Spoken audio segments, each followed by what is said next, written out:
Well, I was gonna go rope soloing today on Donner Summit and make a video about it for you guys, but I think that's gonna have to wait.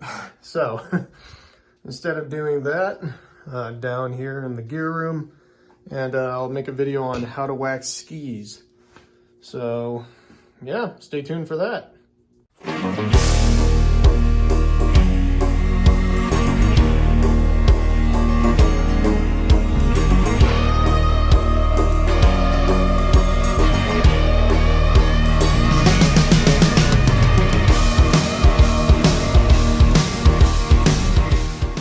Okay, so yeah, it's raining outside.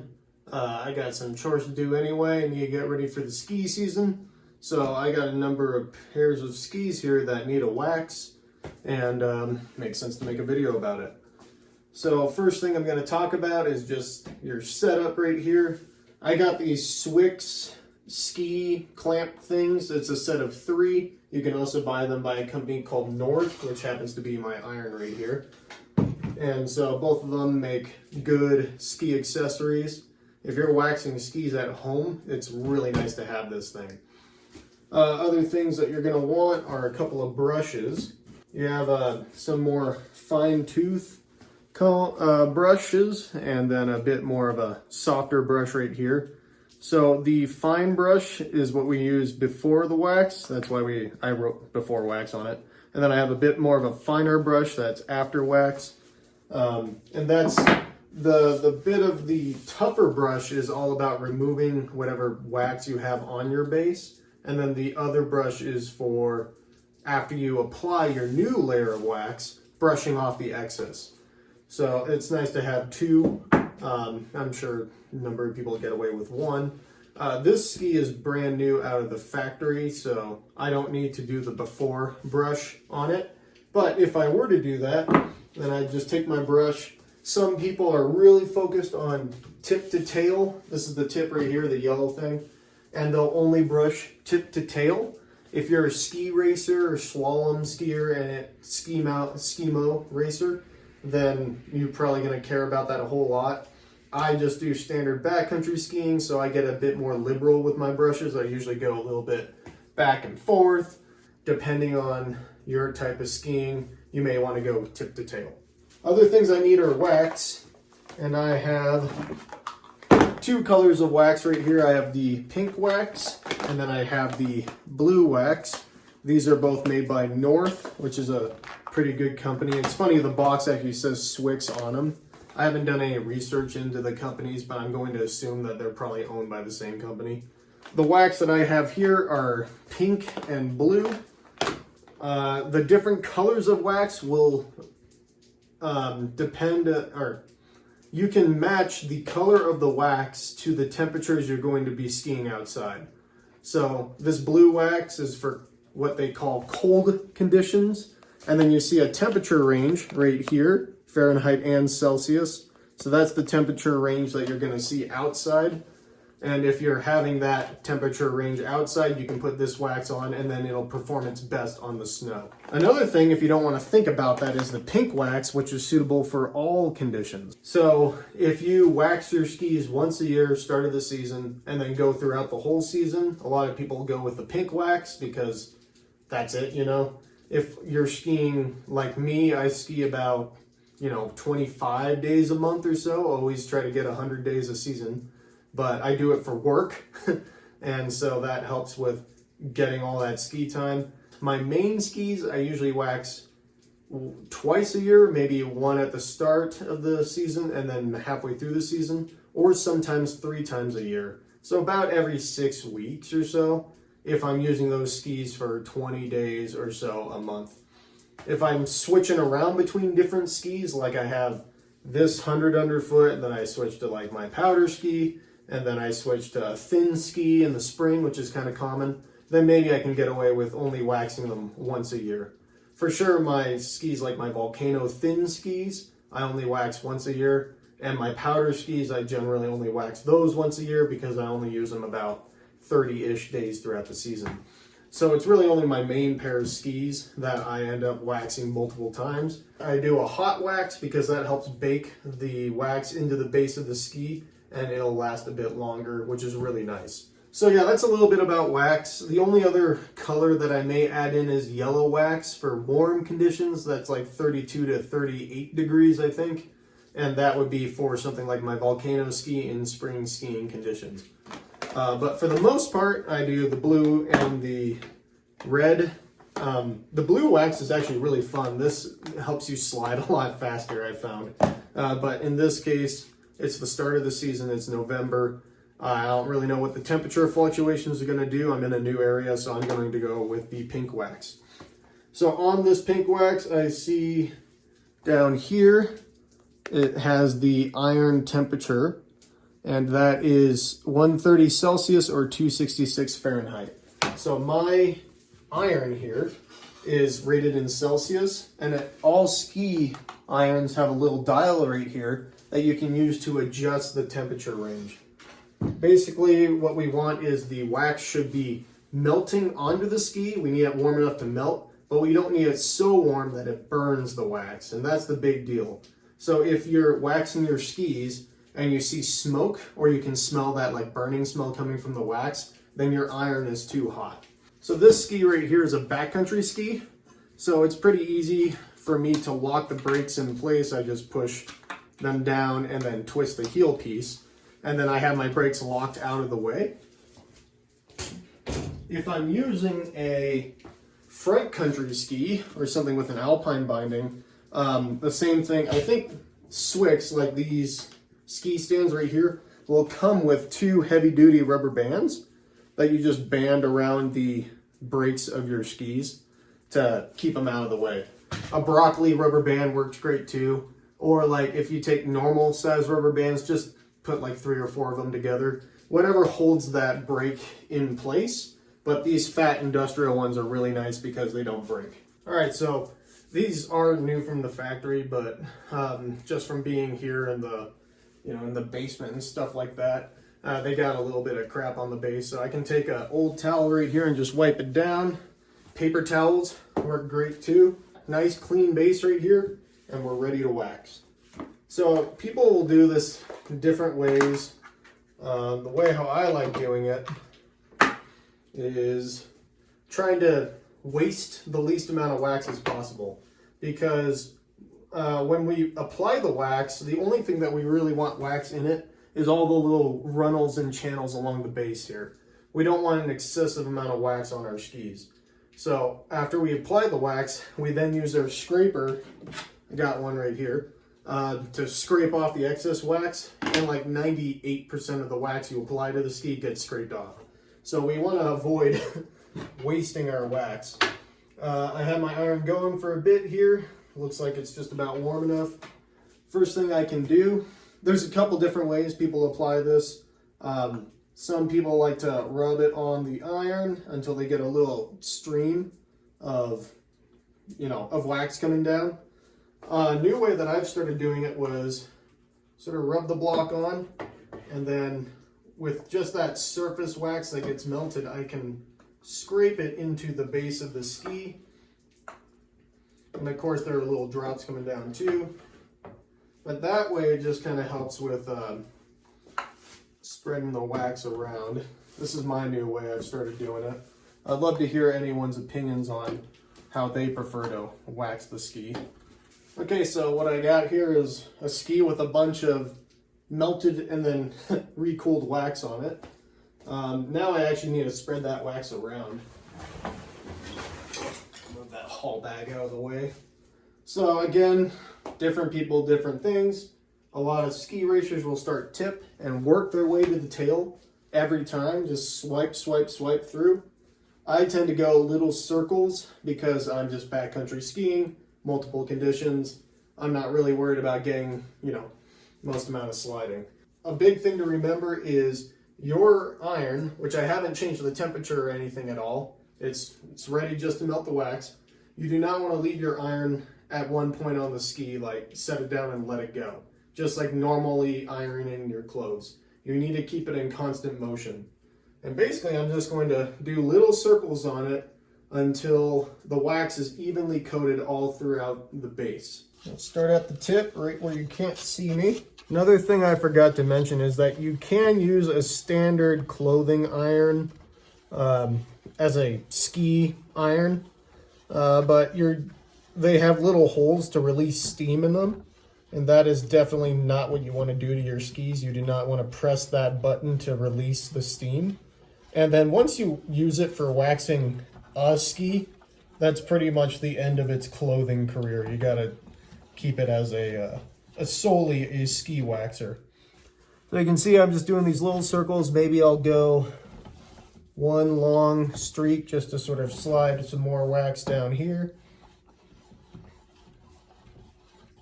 I'm also feeling for any sort of resistance among the iron, and that could be the iron coming in contact with a dry part of the base of the ski. So if I do that, then I need to add more wax. It should just glide over the ski and melt the wax rather than rubbing along the dry base of the ski. Your first couple times doing this, you might want to just go overboard on the wax just to make sure, but I've got a good system going on here. All right, so what I did is I just spread the wax around the ski in a nice even coating, and it looks like I have like just the right amount of wax on there. So how warm do you heat up the ski to make sure that the wax actually bakes into the ski? Well, it can sort of depend on how thin the ski is. You know, like some of those really thin skis, this will work faster than a bit of a fatter ski. But a good trick that I like to use, and you probably heard from everyone else, is you feel the base of the ski, you feel the top sheet of the ski. And when that starts to get a little warm, that's about when the wax is baked into the base of the ski. So I'm just spreading this wax around, keeping the ski base warm. And you know, there'll be different parts of the ski that are, depending on the construction, different parts of the ski could be flatter than other parts of the ski. So in this case, if I pick up the other ski to show you, you can see how the underfoot part is wider than the tip right here, right? So that means obviously the tip is going to warm up faster than the underfoot. So I kind of feel based off of what I feel in the thinner tip for the warmth in the top sheet. And if I put my hand over here just out of the side of the camera, I can feel warmth on the top sheet. And I'm pretty confident that that means that the middle section has that wax baked into it. You really don't need all of the ski to be like blazing hot in order for it to be baked in. All right, so now even coating across the entire ski. What I want to do is let this ski cool off completely. And so easy way to do that is just to wax the other ski, because by the time you're done waxing that one, this one's probably ready for scraping. When you're using these Swix deals also, what I like to do is the clamping part, if it's a tech binding, I just clamp it right here on the tech pieces. And if I use an Alpine binding, I use the front toe piece of the binding. But that's where I like to kind of lock it down. So I'll just push the brakes down. There we go.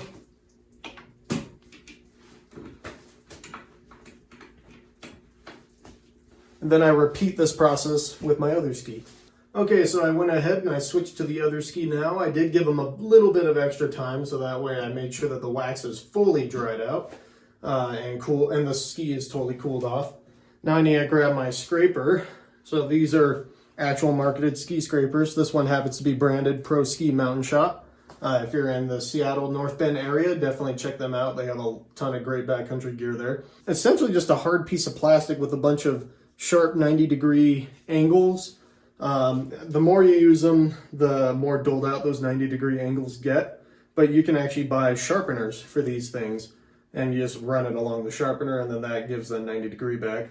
But the one thing I like about this over others is this little corner right here that you can use on the edge of your ski. So you can just swipe that along and then get rid of the wax on the metal edge of your ski without marring the base. There are some other scrapers out there. Here's apparently 2 examples I have, these giant fat Dakine ones. And these are the exact same deal, piece of plastic with 90-degree edge. But with how wide this is what snowboarders or split boarders use when they wax, because they have that huge surface area. And these are pretty nice when I'm waxing something like a 120 underfoot ski or a fat ski. So apparently I have 2 of them. So since this is a 100 underfoot ski, then this scraper will be more than enough. Let's switch the view.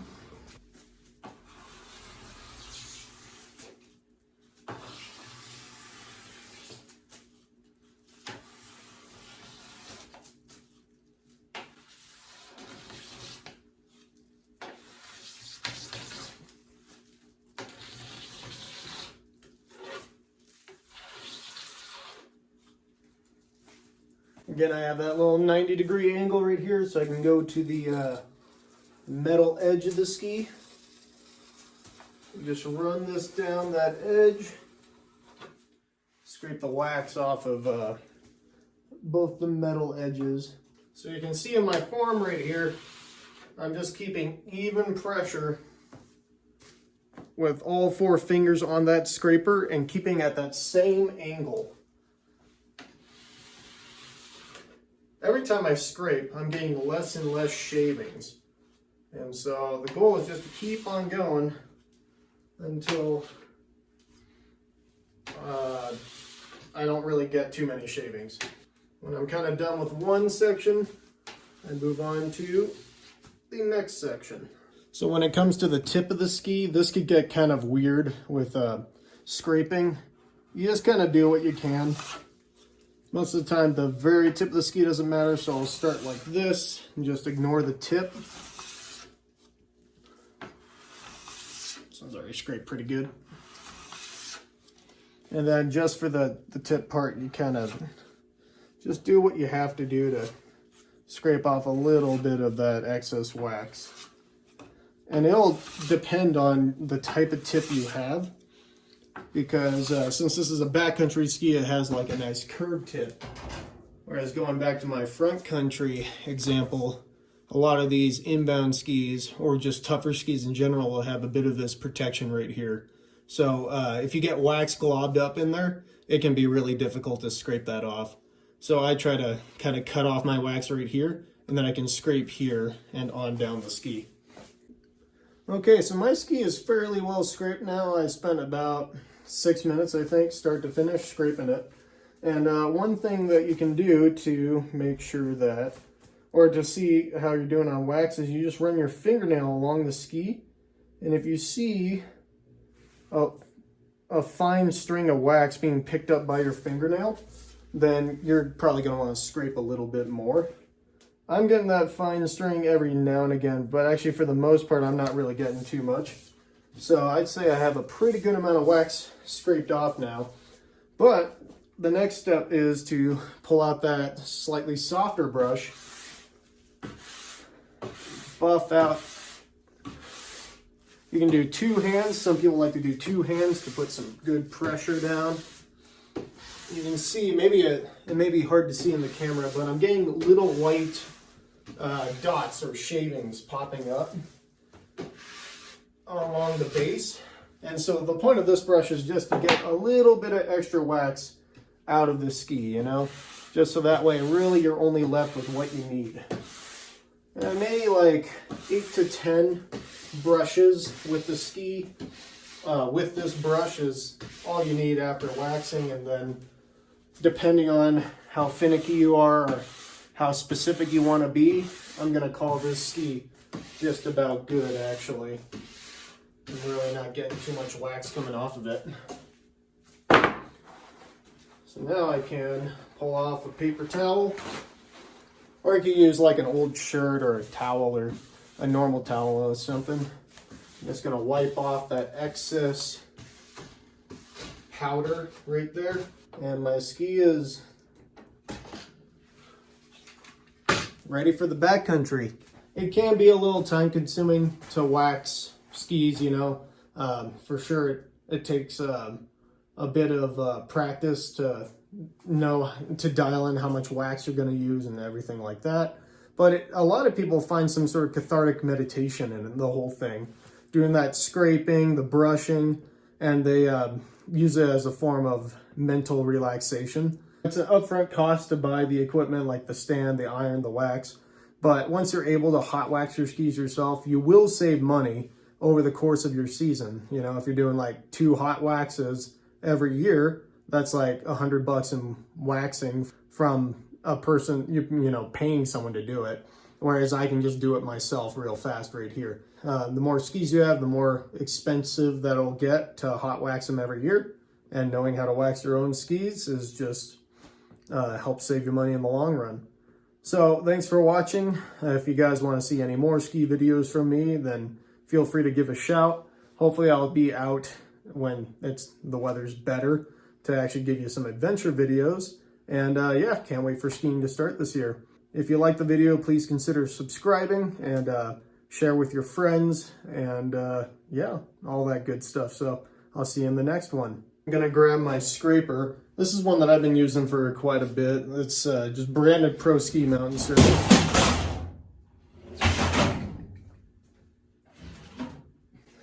Whoops!